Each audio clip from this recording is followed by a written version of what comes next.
आपल्या यूट्यूब चॅनलवर सर्वांचं स्वागत आहे. आपण आता या रविवारीचा तिसरा व्हिडिओ अपलोड करत आहोत. या तिसऱ्या व्हिडिओमध्ये जे मी पहिले 2 व्हिडिओ बघितले त्याच्यात जास्त घाई केली होती मी एक्सप्लेन करण्याची. आता याच्यात तसं होणार नाही. जर तुम्ही उदाहरण स्टॉप करून सण वाचलं तर तुम्हाला जास्त कळेल. म्हणजे तुम्ही पहिले वाचून घ्या, मग मी सांगतो तुम्हाला त्यात काय काय करायचं आहे. नंबर 1, आपल्याला ए व बी यांच्या वयाची बेरीज दिली 50 वर्ष, ते आजच्या वयाची बेरीज दिली आपल्याला. नंतर 2, आपल्याला ए व बीची आजच्या वय नेमके कोणकोणचे व त्यांचे एचं काय वय आहे, बीचं वय काय आहे ते आपल्याला आजच्याच वयाचं काढायचं आहे. म्हणजे त्यांची जे वय येतील त्यांची बी बेरीज 50च राहील, हे मेन आहे. नंतर 3 नंबरचं काय सांगता येते, 5 वर्षाआधी एचे वय बीच्या 7 पट होते. म्हणजे आपल्याला त्यांना 5 वर्षाआधी याचं वय हे बीच्या वयाच्या 7 पट होते हे दिले. म्हणजे या 3 गोष्टी दिल्या आपल्याला. त्यात आपण पाहून घेऊ. त्या एक ए आहे, या बी आहे. आता आपल्याला त्यांना आजचे वय दिले. आजचे वय जर 50 वर्ष आहे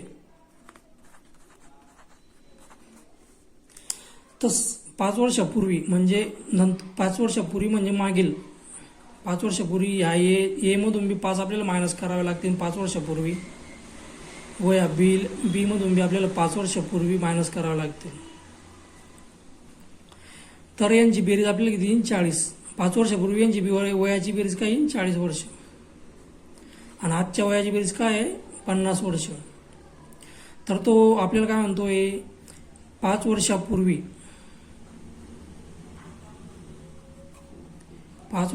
काय म्हणतो तो, जो या याची वय या बीच्या 7 पट आहे. म्हणजे हा 7 पट आणि हा एक्स ह्या 1 पटच आहे. ह्या 7 पट आहे बी पेक्षा. तर यांची हे किती झाले मग आता, एक्स 7x आणि एक्स किती झाले, 8x. म्हणजे 8x बरोबर 40 वय. तर x बरोबर 40/8. यांचा जर भागाकार केला तर उत्तर आपलं 5 येतं. 8 5 40. म्हणजे x बरोबर 5. जर आपण किंमत टाकल्या 7x मध्ये, 7x गुन्ह्याला 5 तर 35 वय येतं. म्हणजे जो ए आहे आपला त्याचं 35 एकोधी 5 वर्षापूर्वीचं. तसंच बीचं काय येतं, नुसतं 5. कारण की एक्स ह्या फक्त एक्स आहे, तरी गुन्ह्याला 5 जर केलं तर 5 होतं, 5 येतं. तर त्यात आपल्याला त्यांना आजचे वय सांगेल. म्हणजे याच्यात 5 प्लस करायला लागेल, 5 प्लस करायला लागेल. म्हणजे कारण की 5 वर्षापूर्वी सांगेल आपल्याला, म्हणून त्यात 5 वर्ष आपल्याला ऍड करणे पडेल. तर याचे आजचे वय काय येईल, 40 आणि बीचे आजचे वय येईल 10. यांची बेरीज बरोबर 50 वर्ष आहे. 50 वर्ष बेरीज. चला नेक्स्ट उदाहरण. चला मित्रांनो, आपण याच्यावर उदाहरण बघू. आता इथं जर आपण व्हिडिओ पॉज करून सर तर तुम्ही उदाहरण वाचून घेतलं आणि समजून घेतलं तर बरं होईल. कारण की जेव्हा आपण उदाहरण वाचतो तर आपल्याला जास्त कळतं. त्यातनं आपल्याला 3 गोष्टी सांगितल्या आहेत. नंबर 1, आपल्याला आईचे वय आजचे वय काढायचे. नंबर 2, आपल्याला आई व मुलगी यांच्या वयाची बेरीज 49 वर्ष दिली. म्हणजे आपल्याला आजच्याच वयाची बेरीज त्यांना 49 वर्ष दिली दोघीची. केव्हा पण आई ही मोठी असते मुलीपेक्षा, कारण की तिनं आपल्याला जन्म दिला असतो. तिचं वय आपल्यापेक्षा मोठं असतं. वयवारीमध्ये केव्हा बी एक ध्यान ठेवायचं, आई वडील असो, वडील बाप असो, वडील मुलगा असो, केव्हाही आपल्यापेक्षा जे मोठे असतात ते मोठेच असतात वयानं उदाहरणामध्ये.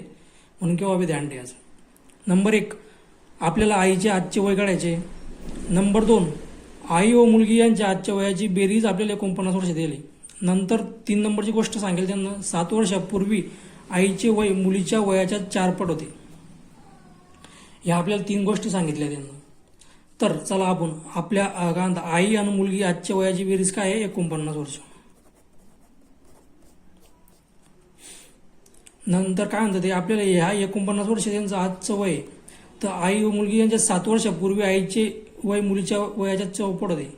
तर दोघीचं बी वय आपल्याला 7 वर्षानं कमी करणं पडेल. म्हणजे आईचं वय कमी करणं पडेल आईचं 7 वर्ष, मुलगीचं 7 वर्ष कमी करावं लागेल आपल्याला. तेव्हा आपल्याला हे 7 आणि 7 49 मधून गेले 14, 9तून 4 गेले 5, 4तून 1 गेला 3, म्हणजे जे 35 वर्ष आहेत. 7 वर्षापूर्वी ह्या दोघींच्या वयाची बेरीज ही 35 वर्ष आहे. आणि त्यांना काय सांगितलं आपल्याला, 7 वर्षापूर्वी दोघींच्या म्हणजे आई हे 4 पट आहे कोणाच्या, मुलीच्या. जर मुलगी ही x आहे तर आई काय असेल 4 पट म्हणजे 4x. यांची जर बेरीज केली तर हे 5x होते. आणि आपल्याला यांची बेरीजचं काय सांगितलंय 35 वय हो, तर बरोबर 35. तर हे 5 इकडे जातील 35ला. x बरोबर 35 भागेला 5, 5 7 35, म्हणजे आपल्या x ची किंमत काय येईल 7. तर आपण मुलगीचं वय काय सांगितलं x तर बरोबर 7 येईल इथं. आणि आईचं वय काय येईल 4 गुणिले 7 बरोबर 7 चौक 28. हे झालं यांचं 7 वर्षापूर्वीचं. त्यांना आपल्याला विचारलं आहे आत्ता करंट चालू वर्षाचं, तर त्यात आपल्याला 7 प्लस करावं लागेल 35 वय. म्हणजे आईचं हे आजचं वय 35 येईल. आणि तसंच कधी मुलीचं जर विचारलं असतं आपल्याला तर तिचं बी 7 प्लस केलं असेल 14, म्हणजे 35 आणि 14 बरोबर आपले किती होता 49. म्हणजे आपलं उत्तर बरोबर आहे आपण काढलेलं क्रॉस चेक मध्ये.